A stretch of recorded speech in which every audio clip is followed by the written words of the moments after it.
का acceleration, this acceleration is called tangential acceleration AT, and इधर एक एक्सेलरेशन था, that acceleration is denoted by AR, radial acceleration, या इसको सेंट्रीपिटल एक्सेलरेशन भी कहते थे, centripetal acceleration, this is called centripetal acceleration. और ये भी देखे थे कि इस दोनों के वजह से एक रिजल्टेंट एक्सेलरेशन ऐसे आया था, दैट एक्सेलरेशन वाज A, जो कि इस दोनों का रिजल्टेंट होता था। और हमारा जो टेंजेंशियल एक्सेलरेशन होता था, वो टेंजेंशियल एक्सेलरेशन हमारा क्या था, ये AT था, dV/dt, ये देखे थे, dV/dt होता है। और A का जो वैल्यू था ये हमने निकाला था, resultant acceleration which is equal to, इधर जो रेडियल एक्सेलरेशन होता है या सेंट्रीपिटल एक्सेलरेशन है, इसका वैल्यू होता था, आया था V² बाई R होता था, ये रेडियल एक्सेलरेशन ये निकाले थे। और ये हमारा, ये जो इस डायरेक्शन में होगा और ये AT इस डायरेक्शन में होगा, और ये एंगल जो है आपका बन रहा है अल्फा। तो हमारा A जो होगा, ये निकाले थे resultant V² divided by R का स्क्वायर प्लस dV/dt का स्क्वायर, ये हमारा रिजल्टेंट एक्सेलरेशन था। फिर ये कहा गया था इसमें कि यहाँ ये tan अल्फा अगर निकालना हो तो tan अल्फा हमारा होता था dV/dt डिवाइडेड बाई V²/R। ये सारे रिलेशंस हमने इससे पहले वाले क्लास में देखे हैं। इसमें एक ये भी बात कहे थे कि ये अगर ऐसे यूनिफॉर्म सर्कुलर मोशन हो जाए, if circular motion is uniform circular motion हो, यूनिफॉर्म सर्कुलर मोशन हो, देन उस केस में हमारा AT क्या हो जाएगा, AT will be equal to 0, क्योंकि ये dV/dt क्या हो जाएगा, 0 हो जाता है। तो इस कंडीशन में जैसे ही ये dV/dt 0 होगा, तो अब जो एक्सेलरेशन A जो हमारा रिजल्टेंट एक्सेलरेशन है, which will be equal to V²/R, और ये V²/R इज नथिंग बट, इसी को हम लोग कहे थे रेडियल एक्सेलरेशन या सेंट्रीपिटल एक्सेलरेशन, सेंट्रीपिटल एक्सेलरेशन। और ये भी देखे थे कि जब सेंट्रीपिटल एक्सेलरेशन इस पे लग रहा है, तो सेंटर के तरफ जरूर एक फोर्स लग रहा होगा, सेंटर के तरफ, जो कि वो फोर्स आपको क्या करेगा, रिजल्टेंट फोर्स लग रहा होगा, और उसी फोर्स का नाम सेंट्रीपिटल फोर्स दिए हैं, क्योंकि हमारा एक रिजल्टेंट एक्सेलरेशन जो है, जब ये यूनिफॉर्म सर्कुलर मोशन में होगा कोई object, then and only then आपका जो है सेंटर के तरफ एक फोर्स लगेगा, और उस फोर्स का नाम सेंट्रीपिटल फोर्स दिए थे, और वो होता है मास इनटू एक्सेलरेशन, और ये मास इसका m है, एंड एक्सेलरेशन इज V²/R है। ये रिलेशन हम लोगों ने यहां तक देख लिया था। इसको, ये तभी पॉसिबल है, ये सेंटर के तरफ लग रहा है, सेंट्रीपिटल फोर्स इसका नाम देंगे, जब हमारा ये यूनिफॉर्म सर्कुलर मोशन में होगा, एंड dV/dt ये वाला टर्म हमारा 0 हो जाएगा। इस पर हमने जो है एक न्यूमेरिकल भी बनाया था, और इसको देखा था कि इसका रिलेशन जो है क्या होता है, कैसे आता है। अभी एक न्यूमेरिकल और हम इस पे बनाते हैं, इस चीज को समझने के लिए, सेंट्रीपिटल फोर्स को समझने के लिए।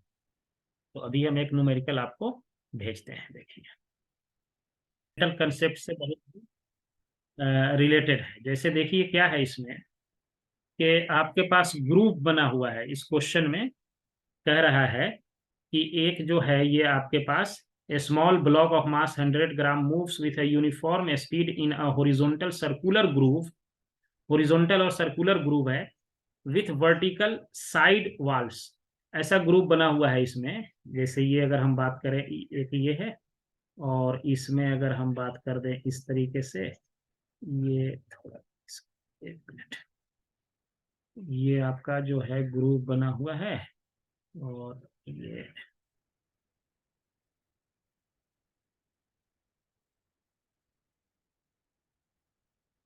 ये इस तरीके से आपका, और ये ऊपर उठा हुआ है, वर्टिकल वॉल है, यानी कि इसमें कोई बॉल रखा हुआ है जिसका मास जो है, ब्लॉक है, उसका मास जो है 100 ग्राम है। यानी कि ये जो आपका इसमें ये 100 ग्राम का ये जो है एक मास है, और यहाँ इसका सेंटर है, ये वाल से ऐसे चिपका हुआ, और इस तरीके से ये इसमें मूव कर रहा है ऐसे। तो सपोर्ट इसका कौन देगा? वाल ही देगा। ये भागना चाहेगा इधर, जब सेंट्रीपिटल फोर्स लगता है सेंटर की तरफ, तो एक सेंट्रीफ्यूगल फोर्स भी उसके बैलेंस करने के लिए लगता है, हम अभी आगे बताएंगे आपको। तो इसको ये इधर जाना चाहेगा, तो दीवार जो इस पे फोर्स लगाएगा, वाल जो इस पे फोर्स लगाएगी, that is the normal force. यही नॉर्मल फोर्स जो है, this force is nothing but it is normal force acting toward the centre. Centre is O, O के तरफ, सेंटर के तरफ ये हमारा फोर्स जो है लग रहा है। अब देखिए, जब ये फोर्स हमारा लग रहा है सेंटर के तरफ, इसका मास जो है इसका दे रखा है, मास इज 100 ग्राम, यानी कि 0.1 kg। और ये मूव करता है कैसे? यूनिफॉर्म स्पीड से मूव कराया जा रहा है। इसका मतलब है कि टेंजेंशियल एक्सेलरेशन जो ये AT कहते हैं हम लोग, ये जीरो है, यहाँ ये नहीं है। ये तो सिर्फ जो एक ही एक्सेलरेशन एक्ट कर रहा है, दैट इज v²/r। ये v²/r है, यही एक्ट कर रहा है। लेकिन अब मुझे इसका v पता नहीं है, निकालना पड़ेगा। 25 सेंटीमीटर इसका क्या है, रेडियस है, यहां से यहां तक ये radius is 25 centimetre, this is 25 centimetre. तो इसका पूरा हम सरकमफेरेंस निकाल लेते हैं। तो सरकमफेरेंस डिवाइडेड बाई टाइम कर देंगे, तो ये हमको इसका स्पीड निकल जाएगा। Circumference is 2πr divided by time, ये हमारा स्पीड हो गया इसका। अब इसका स्पीड जो आपका होगा, v will be equal to 2 into 3.14 into radius is 25 centimetre, यानी 0.25 metre, and divided by time is how much? Time is 2 second. तो 2 से ये 2 कैंसिल हो गया। इसको आप मल्टीप्लाई कर दीजिए 0.24 से, या इसको 4 से डिवाइड कर, 0.25 से मल्टीप्लाई कर दें, या इसको 4 से डिवाइड कर दें, बात एक ही है। तो इसको जब आप सॉल्व करेंगे, तो ये आपका जो स्पीड आएगा 0.785 मीटर पर सेकेंड हो गया। ये स्पीड निकल के आ गया इसका। जब स्पीड निकल गया, तो ये नॉर्मल फोर्स ही सेंटर के तरफ फोर्स लग रहा है। तो नॉर्मल फोर्स क्या होगा? मास into acceleration, and acceleration is v²/r। Mass is 100 यानी 0.1, और v आ गया ये 0.785 का square divided by your radius is 25 centimetre, 0.25।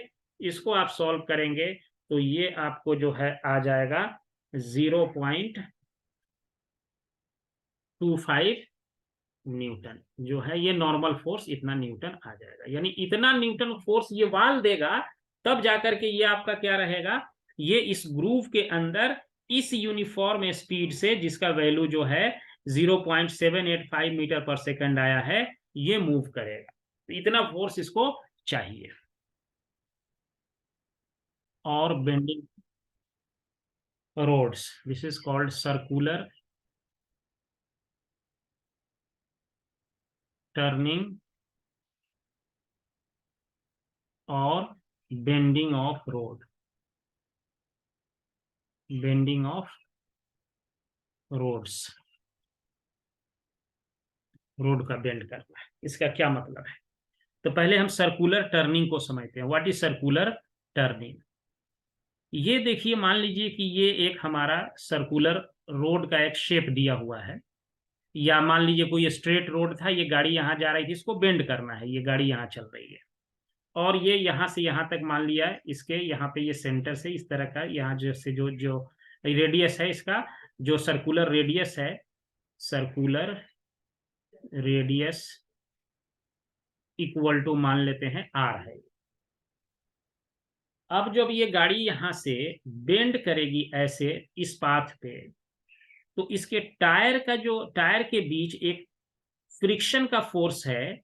ये जब बेंड करेंगे, तो ये आप फील किए होंगे, कहीं टर्निंग पे जाते होंगे तो आप इससे इस साइड आप झुकते हैं, गाड़ी के इस साइड झुकते हैं ऐसे। यानी ये गाड़ी जो है स्पीड इधर करना चाहती है, तो फ्रिक्शन का फोर्स किधर लगेगा? अंदर के तरफ लगेगा। अगर हम v वेलोसिटी से जा रहे हैं ऐसे, तो जैसे ही हम ऐसे मुड़ते हैं टर्निंग पे, तो ये है हम इस साइड, इस हमारा जो डायरेक्शन मूवमेंट होता है वो इस साइड हो जाता है। यानी कि अगर ये मूवमेंट नहीं रहता तो ये अपना सीधे जाता रहता, यानी इधर हम नहीं फेंकाते, इधर हमारे तरफ जो है टर्निंग नहीं होता, तो इस पे फ्रिक्शन का जो फोर्स होगा वो इस डायरेक्शन में होगा। और यही फ्रिक्शन का फोर्स क्या है, this FS is friction force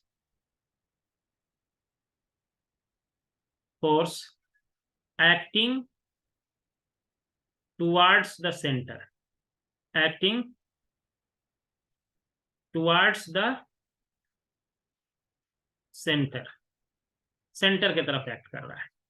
और यही फ्रिक्शन का फोर्स क्या होगा कि आपको सेंट्रीपिटल फोर्स दे देगा। जो मैंने पहले आपको बताया था कि सेंट्रीपिटल फोर्स नया तरह का कुछ फोर्स नहीं है, ये एक या तो फ्रिक्शन के थ्रू हो सकता है, स्ट्रिंग के थ्रू हो सकता है, ग्रेविटेशन के थ्रू हो सकता है, ये फ्रिक्शन सेंट्रीपिटल फोर्स।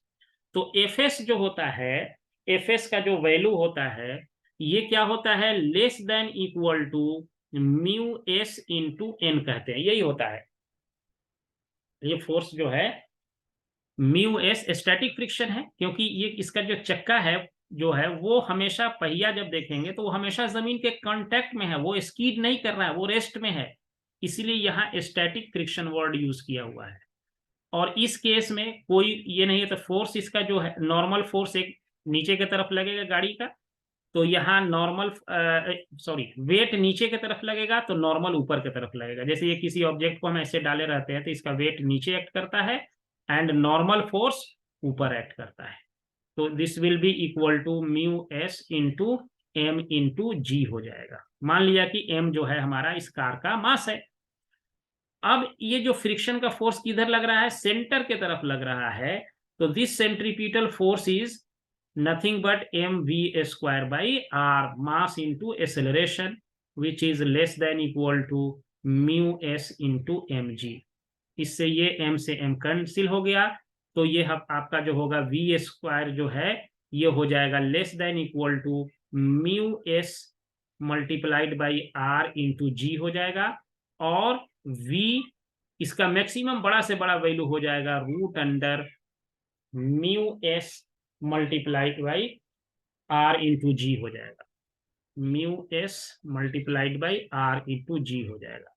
यानी ये बड़ा से बड़ा जो वेलोसिटी होगा ये इसका इतना आप दे सकते हैं, तो ये गाड़ी स्कीड नहीं करेगी यहां से, ये गाड़ी इस वेलोसिटी पे यानी कि स्कीड नहीं करेगी ये गाड़ी। स्कीडिंग को हम रोक सकते हैं, अगर इससे ज्यादा वेलोसिटी बढ़ा दिया, अगर ये लेस देन इक्वल टू है, देखिए लेस देन इक्वल टू है, ये हाईएस्ट वेलोसिटी है, अगर म्यू एस का वैल्यू मुझे पता हो, आर पता हो, जी पता हो, तो हम निकाल सकते हैं कि बड़ा से बड़ा कितना वेलोसिटी दे सकते हैं ताकि ये गाड़ी आपकी क्या करे, स्कीड ना करे यहां से, यानी फिसले नहीं यहां से गाड़ी। ये बड़ा से बड़ा वेलोसिटी होगा, इससे बड़ा वेलोसिटी देंगे तो ये गाड़ी आपकी स्कीड कर जाएगी यहां से, यानी कि फिसल जाएगी। तो ये हमारा मैक्सिमम स्पीड जिसका वैल्यू हमने देखा है म्यू है। अब ये वैल्यू बहुत ज्यादा नहीं होता है, इसको अब थोड़ा इस स्पीड को बड़ा करने के लिए हम क्या करते हैं कि रोड का बैंकिंग करते हैं, यानी ये एंड वाला साइड को इसको थोड़ा ऊपर उठा देते हैं। अभी हम दूसरा डायग्राम ड्रॉ करेंगे, इसको उठा देते हैं और तब देखते हैं कि ये v जो वेलोसिटी का वैल्यू है ये इंक्रीज कर जाएगा। यानी मान लीजिए कि ये अगर आपका स्पीड था यहाँ पे 50 किलोमीटर पर आवर के स्पीड अगर था, या 40 किलोमीटर पर आवर के स्पीड से अगर आप जा रहे थे यहाँ पे बिना रोड को उठाए हुए, बिना बैंकिंग किए हुए, बिना बेंडिंग किए हुए रोड को, तो विदाउट बेंडिंग अगर ये स्पीड 40 किलोमीटर पर आवर था, तो जब इसके स्पीड रोड को बैंक कर देंगे तो हम देखेंगे कि ये स्पीड 45 किलोमीटर पर आवर हो सकता है, 42 किलोमीटर, 50 किलोमीटर पर आवर हो सकता है, डिपेंडिंग कि आप कितना रोड को बैंकिंग करते हैं, कितना बेंडिंग करते हैं रोड को। तो उसका भी हम एक डायग्राम फिर आपको खींचते हैं और उससे भी वेलोसिटी का वैल्यू निकालते हैं। देखिए अब हम बेंडिंग ऑफ द रोड की बात कर रहे हैं, रोड का बेंडिंग है इसमें, कैसे रोड का बेंडिंग होता है ये देखते हैं। और इससे स्पीड पे, विदाउट बेंडिंग पे हमारा जो स्पीड निकला था, जब हमारा बेंडिंग नहीं था, नो बेंडिंग, तो हमारे पास जो स्पीड था नो बेंडिंग, तो उस समय हमारा स्पीड मैक्सिमम स्पीड था v equal to root under mu S into R G था। यही था हमारा हाईएस्ट, जब ये बेंडिंग नहीं किया हुआ था तो उस कंडीशन में ये हमारा हाईएस्ट स्पीड यही था। अब हम देखेंगे कि हमने इसको क्या कर दिया, बेंड कर दिया रोड को। बेंड करने का या बैंकिंग भी करते, यानी कि ये वाला साइड क्या हो गया, उठ गया ऐसे। ये रोड ऐसे नॉर्मल था। अब इस साइड वाला ये एंड जो है ना, ये इस साइड वाला एंड, ये थीटा एंगल से क्या कर दिया गया, इसको उठा दिया गया, थीटा एंगल से उठा दिया गया। तो अब जो है ये नॉर्मल फोर्स भी क्या होगा, इस वर्टिकल एक्सिस के साथ ये थीटा एंगल से बेंड कर जाएगा। तो अब इसका अगर हम वेक्टर डायग्राम अगर ब्रेक करें, इसको वेक्टर कंपोनेंट में अगर हम ब्रेक करें, तो हम ये कह सकते हैं कि हमारे पास ये इस तरीके का हो गया। ये डायग्राम हमारा कुछ इस तरीके से बनेगा, ये आपका ऐसे आ जाएगा। और ये नॉर्मल फोर्स जो है, ये नॉर्मल है which is making angle theta with this direction theta. तो अब इसका एक कंपोनेंट हमारा क्या हो जाएगा, इधर हो जाएगा n cos थीटा, एंड एक इधर हो जाएगा n sin थीटा। और यही n sin थीटा जो हमारा होगा, दैट विल बी, ये टुवर्ड द सेंटर ऐसे एक्ट करेगा, यही n sin theta, this will act toward the centre.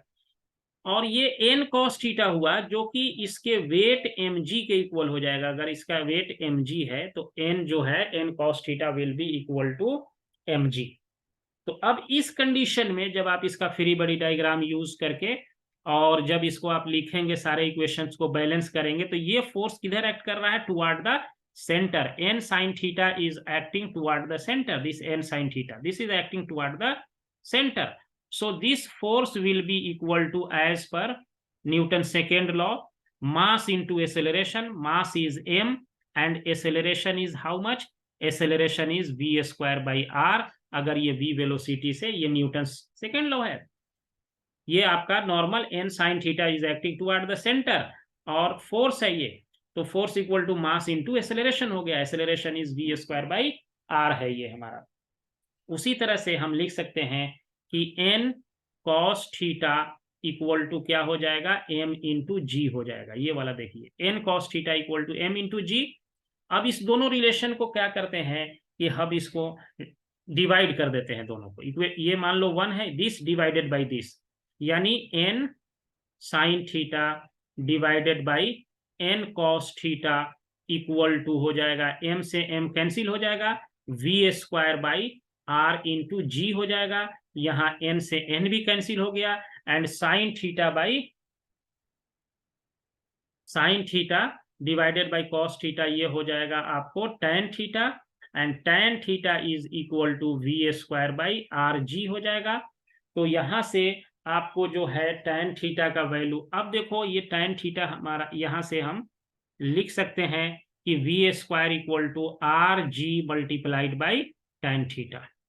अब यहाँ एक इंटरेस्टिंग देखना है कि ये आपका जो वेलोसिटी है यहाँ पे, this v is not constant but r and g is constant. Radius तो इस सर्कुलर पाथ का तो कांस्टेंट ही होगा, जो भी रेडियस होगा, जहां जितना ये घूमेगा, तो ये क्या होगा, रेडियस इसका कांस्टेंट होगा यहां से यहां तक का सर्कुलर पाथ का।